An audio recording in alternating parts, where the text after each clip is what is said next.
Hi, I'm Meta Spencer, and today let's go to the Caucasus, shall we?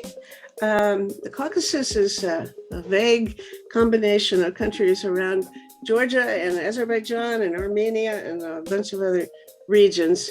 And I'm happy to say that I have two friends with me today who are located in adjoining countries or nearing neighboring countries in the Caucasus. Arzu Abdullayeva is the chair of the Azerbaijan Committee of the Helsinki Citizens Assembly, and she's won a whole bunch of prizes for her activities in making peace, especially in previous conflicts between Armenia and Azerbaijan. She won the Olof Palme Peace Prize, the EU and USA Marshall Prize, and the Netherlands Helsinki Civil Society Award. So that just goes to show. It's really good to have you with us, Arzu, although I wish you could be visible. It looks like you're going to be using your phone and we'll just see your name. Andrei Kamenshikov is a Russian friend who actually lives in Kiev now and in Ukraine. And he is the coordinator of the Global Partnership for the Prevention of Armed Conflict, which is a kind of a network of, I gather, peace organizations in regions around. I think it includes in Belarus and some other Eastern European countries, right? Hello, Andrei. Yes, hello. Here in Toronto is Doug Saunders, who is an international affairs columnist with the Globe and Mail in Toronto. And he often sits in on these days, which I call schmooze days. That is, once a week I have a day when I put people together who may or may not know each other. And I don't tell anybody what we're going to talk about. And we just find out. In Tbilisi is another newer friend anyway, Sharina Lortki-Panidze. Oh, thank you. An executive board member of an NGO, the Civil Council on Defense and Security Issues. Security sector reform, international politics, yeah. And I think you may have something to do with the new Gandhi Foundation. Is that right? Yeah, sure. Yeah. You guys have turned into nonviolent experts in Absolutely. For last 3 years, we actively advocating for nonviolence in Georgia. Mm-hmm. Yeah. Well, in fact, why don't you start off by telling us what you're up to? And Andrei, are you aware of what the people in Georgia are doing? No, I don't know much about that. No. Mm-hmm. Aren't you responsible for her? She's in your bailiwick, so you're supposed to take care of these guys. No. I coordinate the activities of the Eastern European regional network of GPAC. There's a separate Caucasus network of GPAC, so that's kind of a. Oh, so I'm putting you in a place where you don't belong. Well, okay. Why don't we get going by having Sharina tell us what all you guys are up to? Yeah, I mean, Georgia is so much preoccupied now and overwhelmed with its own problems, its own political controversies, disputes, developments after the parliamentary elections last year in October, which was not fully recognized as legitimate elections by part of opposition parties. And then we had very interesting process with EU mediation when EU President Charles Michel was himself involved helping Georgian politicians to navigate this conflict. And actually, that's why all these developments in the region, and especially Azerbaijani and Armenian relations and conflict and post-conflict, it's went somehow without attention even from Georgian side, let's say, because this year, these months since October last year, we are in constant crisis, political crisis. And actually from that conflict resolution point of view, dispute resolution and point of view, I think this was extraordinary experience for Georgia when Charles Michel himself personally launched this mediation process. And he now, wait a minute. Now who did? Charles? The EU president, head of presidents, of EU Council. So European Union Council President Charles Michel. So he came to Georgia. He saw that politicians are not going to parliament. They are opposing, blocking. And political process is stuck. So, and he personally started to mediate this conflict between governing party and rest of the political spectrum. I know Anna Delidze. Yes, she lived here and we became friends. And I believe she started her new party. No, what was she running for? She was running for to be member of parliament, his party and herself. But she did not succeed in these elections. That's why she personally was not part of that negotiations, because from opposition parties, only those opposition party representatives participated who were elected. It's about justice reform. It's about reform of the rules of procedure of parliament, which will give opposition MPs and parties more leverage in the parliament, and many other very interesting. Are you pleased with the outcome, and did you feel there was a need for it? Absolutely. Yeah. Absolutely. So just to go back to this issue of how we survive here.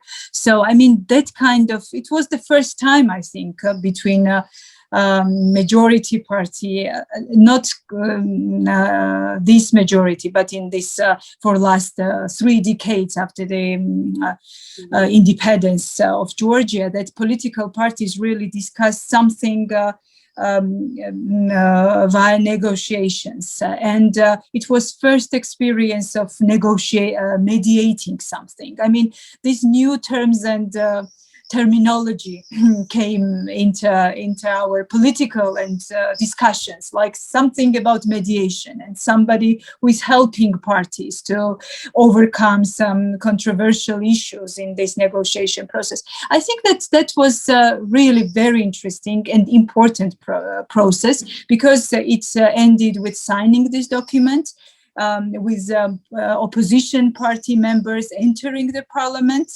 And they have already started working on election code, which will enable opposition more leverage during this election period, counting the votes and many other things, which will guarantee that the results of the election were not contested again, and elections gain legitimacy after it is conducted. So, I mean, this is what is going in Georgia. All these most important things like war, it just passed without real participation of Georgia. And that's very, very pity, because the most important problem, and I'm always saying that, is that we have this feeling that we are somewhere in the center of the world, and everything, the only important thing is what's happening with us, and not thinking even so about neighbors, about friends. I think this is what we have to struggle and we really need to overcome that complex or fairly common thing. People Yes. everywhere think they're the center of the universe. Can't be helped. Yeah. Thank you. Hi, Andre. How's everything in Kiev? Well, yeah, hi. Things in Kiev are all right. Things in the region in general are not looking very good, as you know. Well, give us an eagle's eye view of the region. Because now tell me again, what countries you actually include in this network of yours?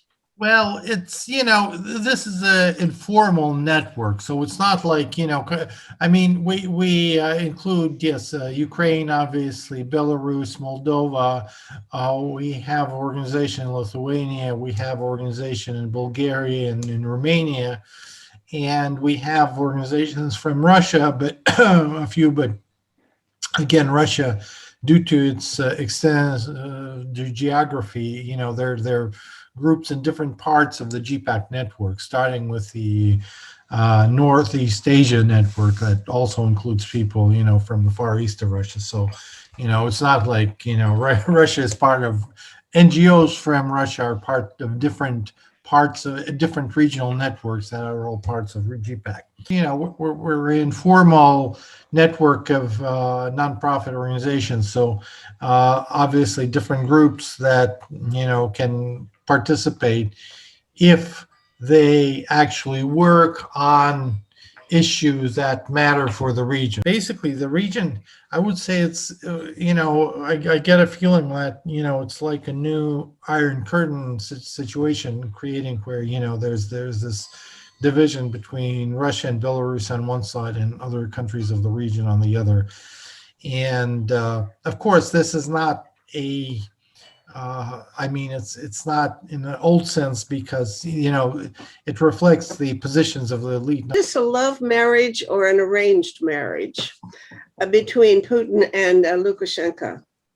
I had the impression that it was a marriage of convenience. They get along because it's to their advantage, but that there's no real affinity between them personally. So is it true that when Lukashenko took this extraordinary move, shooting or forcing a plane down to arrest a journalist who was a passenger, that Putin went along with this reluctly, or was he enthusiastic? Well, how do I know? I mean, we don't know what the relation is. We don't know if the Russian FSB or intelligence or whatever was involved or not. There are rumors that a few people with Russian passports got off the plane when it was in Minsk. So, that raises certain questions. But of course, we don't know, and we can't say,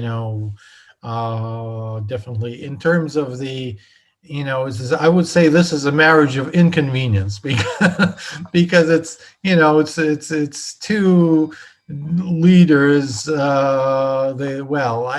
can't. I mean, one is totally illegitimate. In the case of Lukashenko, he actually lost the election, so he's basically a dictator that was illegally, was able to keep himself in power in his country. In their, as I understand, their relationships are actually very tense, but again, they find themselves on the same side due to the the overall picture, and both are basically, in terms of the practices that they're doing, what's happening in Russia and what's happening in Belarus is quite similar, cracking down on any opposition, on civil society and so forth. Belarus is a little bit ahead usually, but not always. Sometimes Russia takes the lead, In terms of how vicious the crackdown is? Yeah. Okay. Yeah. So but they have been quite now lately quite brutal. Yeah, much rougher than you normally seeing in public in Russia. Is that right? Yes, and I think we are basically, we see a qualitative change, for a quarter of a century in the case of Belarus, and for 2 decades in the case of Russia. You had this system of,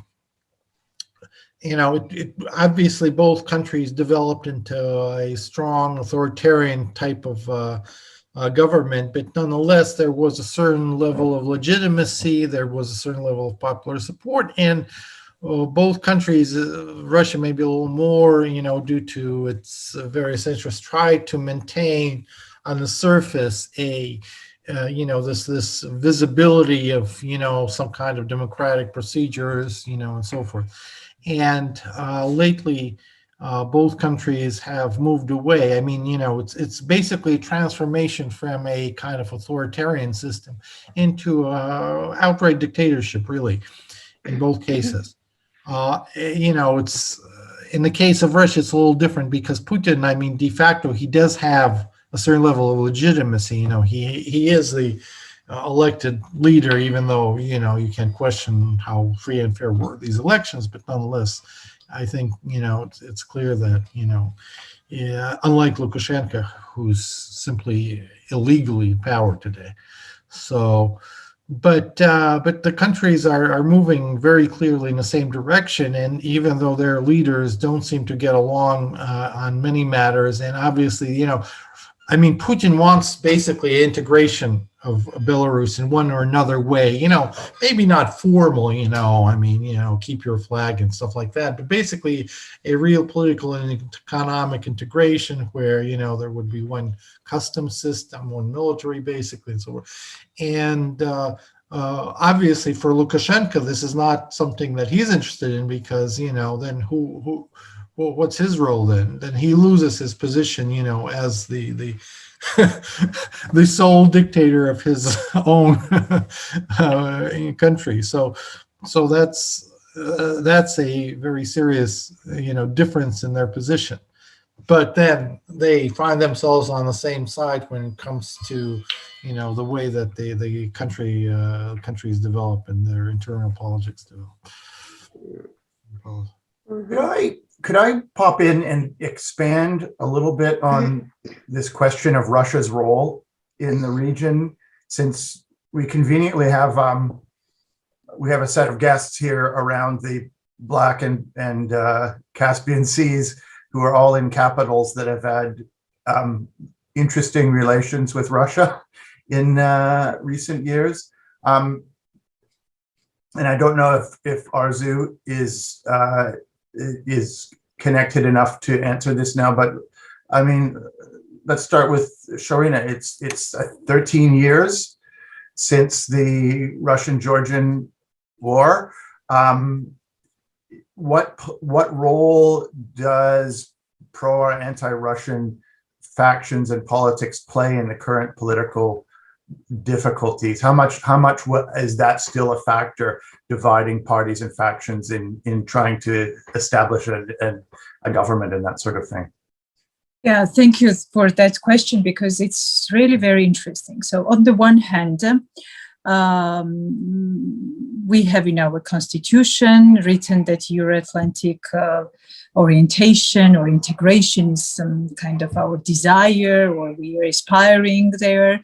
And all political parties we see, at least those who entered the parliament, none of them say anything about, all of them just are pro-European integration. And but on the other hand, everybody speaks about, of course, elephant in the room. So even with this political crisis we heard, in the preamble, there is the text that without this consent among political parties, Georgia will lose. And first of all, it will enable a third party to use this contested situation and controversies, let's say. I mean, it's everywhere. And in these internal political discourses, whatever it is about building hydropower plants in Western Georgia, which is one of the most burning issues, because this Turkish company, local people protesting against that. And what we hear, that we need this plant because otherwise we will be dependent on Russia. And actually this Russian factor comes into the play, sometimes even so it's everywhere. Even when we have there was clashes in minority populated area between local minorities, but they are majority in that region, and Georgian ethnic groups. again, that, oh, Russia is behind all this, behind everything. But on the other hand, we have few political parties, none of them, one of them, which is very recently founded by this businessman Basadze, who lived in Russia and earned his money probably partly there. So they speak about some friendship with Russia, but they are not in parliament and they are not very much supported by majority. But on the other hand, it's like elephant in the room. It's everywhere. So all the crises we have, all the problem situations which widens and deepens the gap between different parties. Yeah, I mean that we can say that this is Russian hybrid role. I mean, Russia is there, playing some cards, and it's not that it's very visible. That's if you trace, yes, you can find some maybe Facebook pages or some kind of small groups of activists commenting on something and spreading the ideas. But on the other hand, it's not visible because our political elite is more or less at least on the paper and in the eyes of population, very determined about Georgia's European and NATO integration. But of course, behind all political debates, discourses, controversies, there is a Russian factor. Tell me about language. Does everybody still speak Russian? Do all the Georgians speak Russian? Yeah, I mean, from younger... Do you publish books in Russian? No, no more in Georgia. Yeah, so younger generation, actually, my kids' generation, they have Russian language at school, but they opposed. I mean, we had private teacher, everything. Just I really wanted them to know one additional language. No, they have total resistance to because of this information flows we have, context we live. Of course, yes, elder generation, like people around 60, of course, they know better, they speak, but Russian books, no. Georgian publishing houses, they are not publishing any Russian books. We have no Russian TV. So, I mean, it's this space of Russia is shrinking and shrinking in Georgia. It's obviously, I mean, yeah, so I think that's good. This is what we have achieved but of course, everything has its pros and cons in different contexts, in different perspectives. But this is the situation. So behind everything, we think that this is Russia. But on the political scene itself, you can't find many actors who are visibly and openly pro-Russian, because it's kind of shame. I mean, and you will be very much ashamed for that. But I would like to pivot that conclusion to ask about Azerbaijan, because I understand Russia's tactics and motives in Abkhazia and South Ossetia. I understand them in Crimea and Donbass, but I have less understanding of Russia's position in Nagorno-Karabakh, and generally where it's standing in that conflict. Russia's a traditional backer of Armenia, but it's also of course Azerbaijan is tightly tied as well. The role of Russia, sure, is essential in the region. And if 30 years ago, Russia helped Armenia to occupy Azerbaijani lands, several months before the war, this 44 days war, I inform my Armenian colleagues that something wrong is happened. It seems that Russia is pushing up Azerbaijan to start the war against Armenia. I mean, try to get the lands, occupied lands, by war means, not by peaceful way. Even Russia is a member of Minsk Group, you know, one of the co-chair of Minsk Group.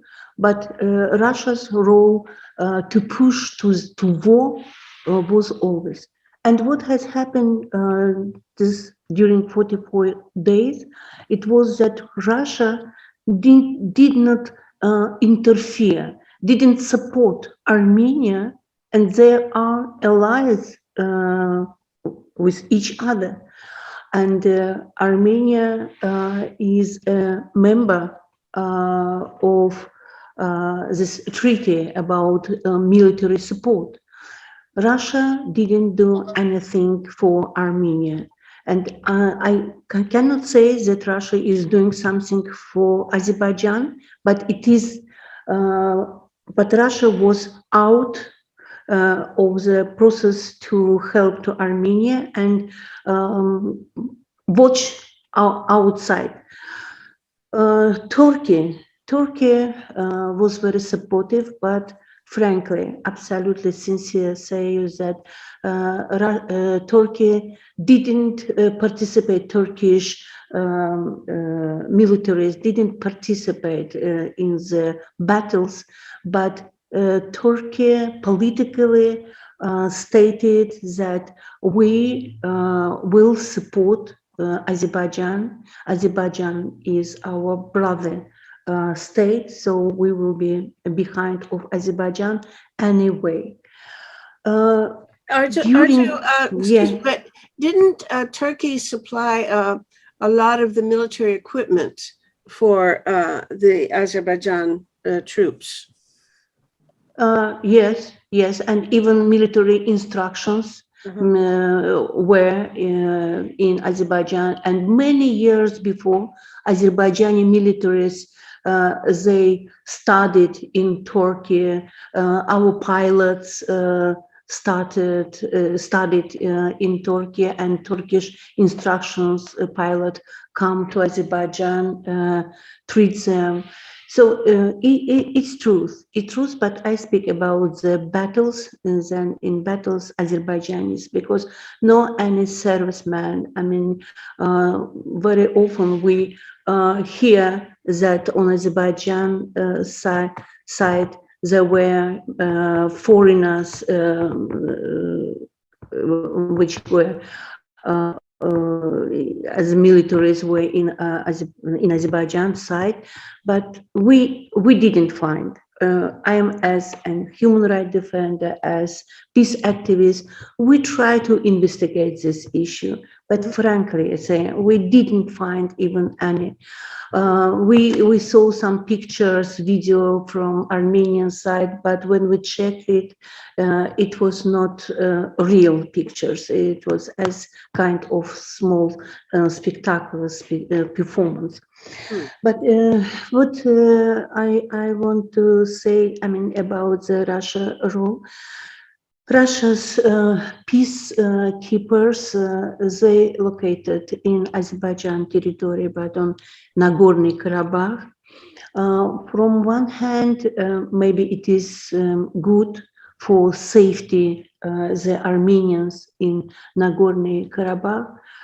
From other hand, Russia doesn't do anything for real peace reconciliation, what we really need.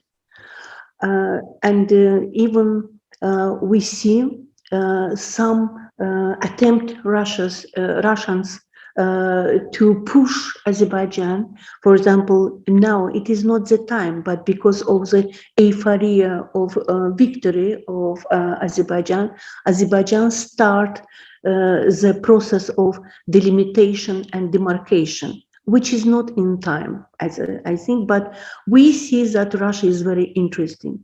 Russia tries to make the problem even between Azerbaijan and Georgia. What we, together with our Georgian friends, political skills analysts and peace activists, we try to investigate these issues, and we see who is behind all this process. It's several times already. I mean, once it was David Garaji monastery. Second, other delimitation, demarcation, the situation in Dmanisi, Azerbaijanis living population in Georgia. We solved this issue because, you know, the relations between Georgia and Azerbaijan so deep, friendly, that we think that Russia cannot do anything very to achieve, I mean, their aim, to make a new enmity in the South Caucasus. But we apply to UN, whereby any international organizations, please help us for the reconciliation. We don't see, frankly saying, we don't see any real force that try to help us on it. Even during the pandemic, no one asked us how we survive in such situation at all. I mean, civil society, peace activists, human rights defenders, we are here. We try to fight. We try to struggle. We tried for reconciliation, but it's just several voices of people. We need real support. Andrei is here as a representative of GPAC, and I want to say thanks to GPAC because GPAC tried very often to support and try to get our ideas and bring this on the higher level to UN and other international organizations. As one my very close friend of mine, Ali Abbasov, he worked on the issue of the weapon in the speech of Guterres, when Guterres applied to the countries stop the war, and he said that we need for reconciliation for pandemic, for against pandemic, and for the peace, we need 36 billion, but Ali Abbasov, he looked to the military budget of about 40 countries and found that they spent 1.9 trillion on military needs. So 36 billion for the peace and health of the planet's people against 1.9 trillion, which only 40 countries spent on military spending, is not such an amount that UN cannot oblige the participating countries to allocate. And this idea, which GPAC distributed in the digest, in the policy papers, and sent it to UN for their consideration. You know, I believe to the role of civil society, but we really need support. Today, one of the topics which is very sensitive is the issue of our IDPs, because, you know, 30 years ago, 300,000 IDPs were become homeless. They were deported from their homeland, and now, after returning the occupied territories, we have a big dream to return these people back. They ask every day about, they cry, they ask. Unfortunately, some of them, without permission, appeared in their homeland. Unfortunately, because of the landmines, some people lost their lives. And we applied to Armenia asking about the landmine maps, which is issue is not for the politics. The issue is not, I would say, more important than the Arzu, politics. Can I ask a little clarification? I've heard that there are landmines. I don't know where they are and who set them, and when, and what's that all about? Are these new landmines that have been put in an area where people have been displaced from these regions around Nagorno-Karabakh, or what's the thing about the landmines? I don't understand. Yeah, okay. It's now it's two kinds of landmine, new one and former old landmine. When it was the battles and 30 years ago, and after, on front line, they mine the old field and all the border between the two militaries was mined. Sorry, are you saying Turkey? Yeah. No, Armenia who occupied Azerbaijan, occupied 30 years ago Azerbaijani lands, and today during the war, both sides, I think, but Armenian, when they lost the battles and they just threw the landmines to the fields behind of them, that Azerbaijani militaries cannot follow them. That's why it's a new kind of landmines. So we have two. I don't want to say bad things now, too bad things about Armenian militaries. It is the war. The war is, as usually, has the animal face, as we always say. That's why I don't want to say too bad things about what happened on this war, but the landmine is a big problem.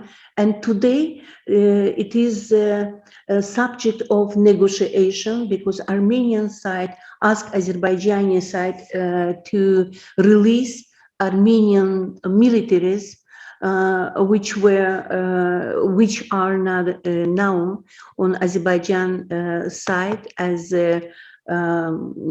servicemen held by Azerbaijani law enforcement bodies. Why Azerbaijan side doesn't call them prisoners, military prisoners, but Armenian side calls them prisoners, military prisoners, and ask to release. Azerbaijani side confirms that the servicemen were arrested after this treaty on 10 November. And after the treaty, Azerbaijan side considers them as a terrorist. That's why they don't give them back. But we, civil society representative for people, we apply to president asking him to consider the possibility of releasing Armenian servicemen held on Azerbaijan side. Our Armenian colleague Georgi Vanyan and journalist Yuri Manvelan ask our president, and we apply to Azerbaijani president to supporting them, supporting to Armenian civil society activists. It is very important for reconciliation. Other issues, that it's the process of reconciliation and reintegration. But when we apply to Armenians in Nagorno-Karabakh, they answer that they are not ready for this. They don't, the population in Nagorno-Karabakh, they even don't want to think about such opportunity of reconciliation and reintegration to Azerbaijani economics, Azerbaijani society. For sure, it's very early to speak about it, but we have to do all our best to do anyway what we can do. New war, revanchism, and how it will be in future. Permanent war and revanchism from one or another side. So we need to stop it. Arzu, Yeah. I wonder what you think the prospects are for some kind of stable, maybe mediated status for Nagorno-Karabakh. It seems that the population there is stuck between well, Armenia on one hand, the current administration no longer seems to have any territorial interest in Nagorno-Karabakh. It isn't seeking to overtake it as Armenian territory. On the other hand, in Azerbaijan, if I'm understanding correctly, President Aliyev is being very intractable in his approach to the region and is not interested in any kind of mediated solution that would involve a special status for Nagorno-Karabakh.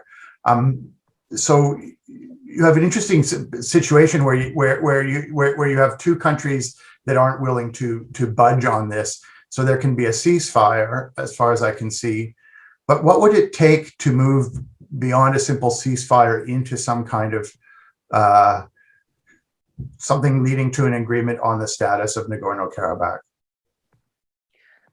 Unfortunately, as you say, our president, after the war, stated that no any status anymore.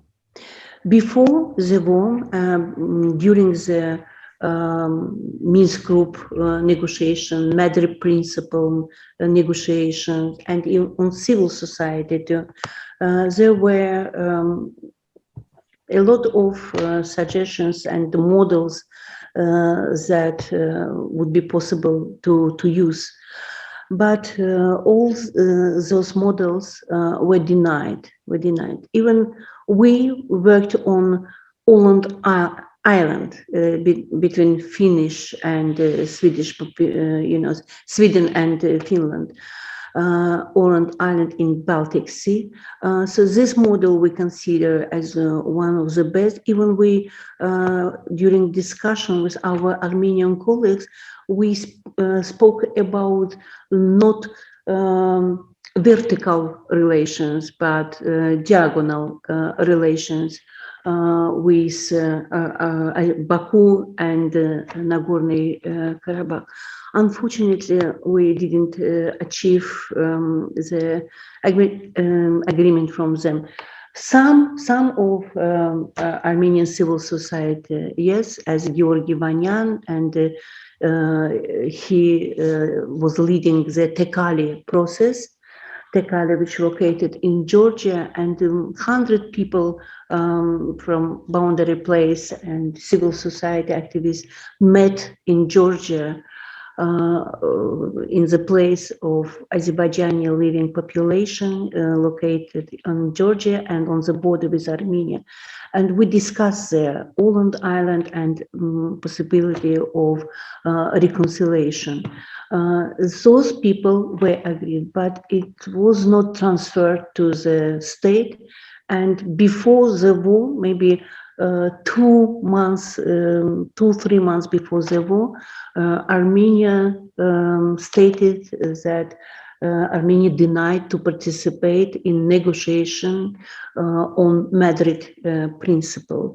So it was actually, it was stop any negotiation after that. So we were in shock. I mean, civil society, Azerbaijan peace activists, we were in shock because of this decision. But before this war, I mean, the reason which bring to the casus belli and the reason why this war started has a lot of questions that we didn't answer even today.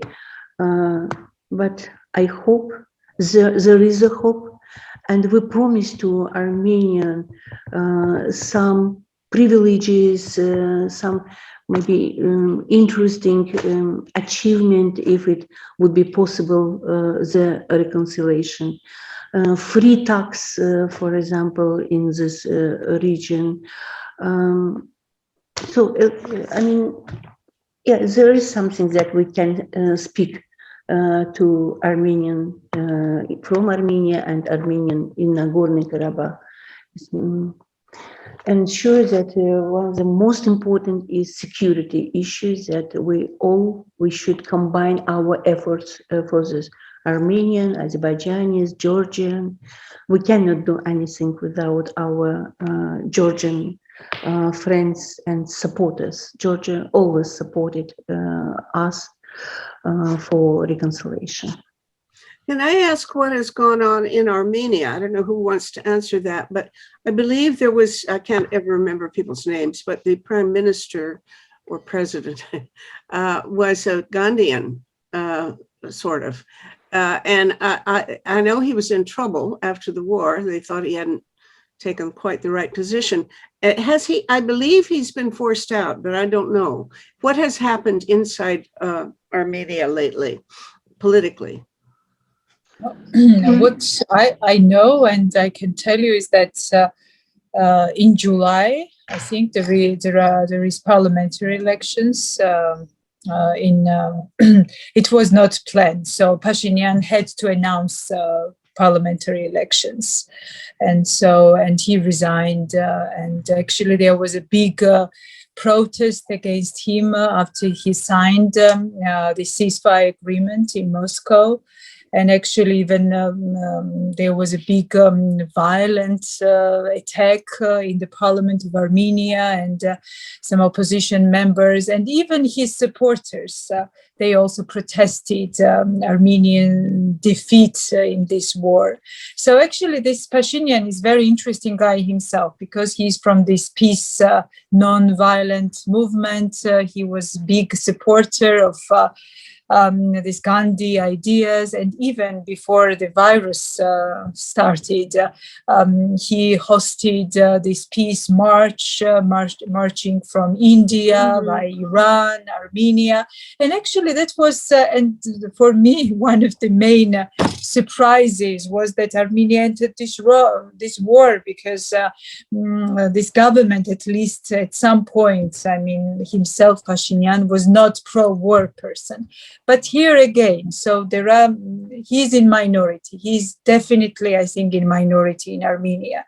And actually, I read one of his interviews recently. He was speaking about that Armenian people will be very gratitude to him after years to pass. So because of that development. So let's see. But what my point here, I think, he thinks they will be grateful for what? Because he accepted for some kind of resolution of that conflict. Oh, okay. So that is, yeah, we can speculate on that, but that was his idea or his remark. Yeah. So, but he is definitely in minority. So he's not, and these pro-Russian parties, pro-war parties, and full of revenge, and yeah, they are very strong still. And let's see the results of the parliamentary elections, because it will show the real attitude of population, whom they are supporting. What is my point here is that who are political elites who are negotiating these deals and involved in peace negotiations? So do they really understand what is this about? So this is another issue. So while I think that civil society needs somehow more more empowerment, because who really knows and for what we have to fight. This is people like Arzu, who just dedicated their lives to peace and reconciliation. I mean, that's why they really need to be just strengthened in this struggle. We need some elite change, people with different minds coming into politics. When this security is not considered only in the perspective of national security, and we speak more about human security issues.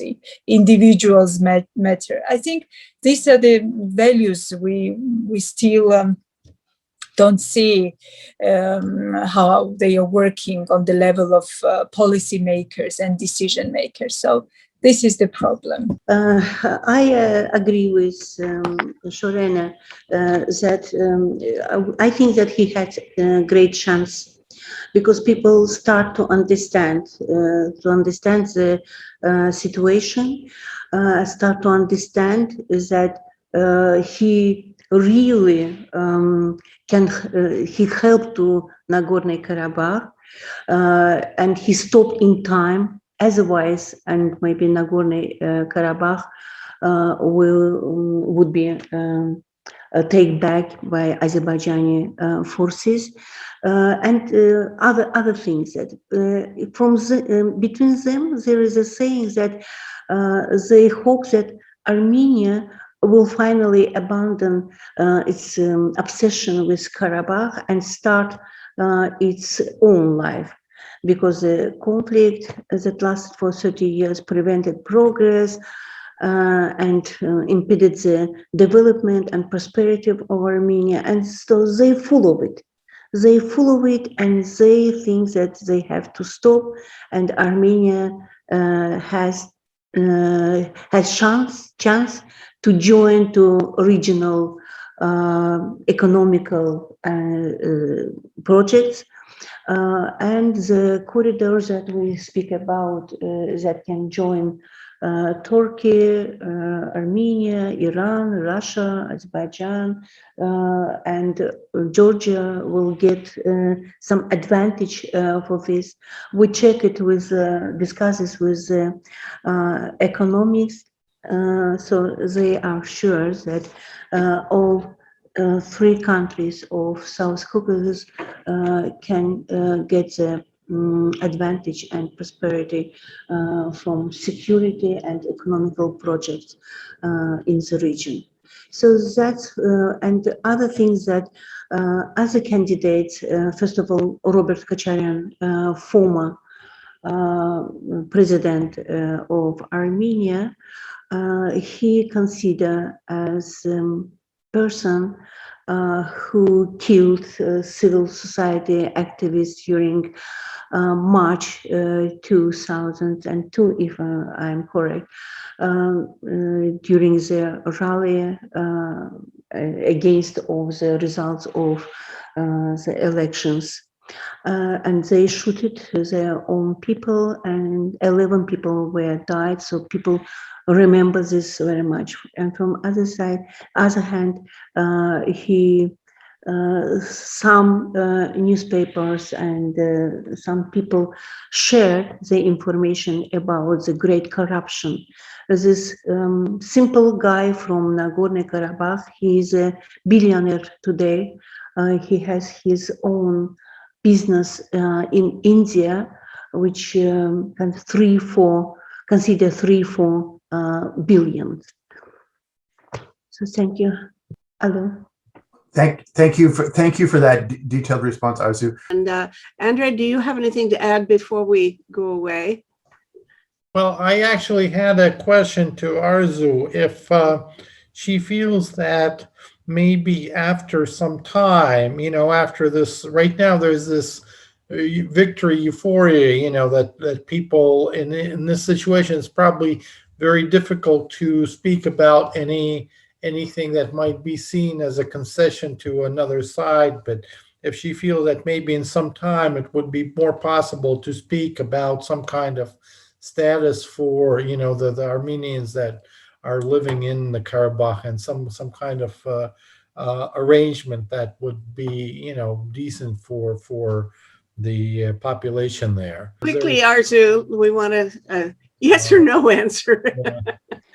Okay, Andrei, I think I have hope for this.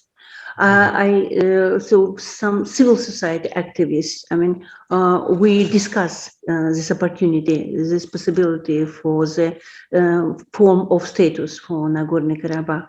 And frankly saying, what I observe here, so our president, time to time, made some reverence, about this, saying that we will think about the opportunity still there. So Armenia occupied and didn't give back, and you asking us not speak about territory that was in Soviet time, belonged to Azerbaijan, and Armenia just take it after the war.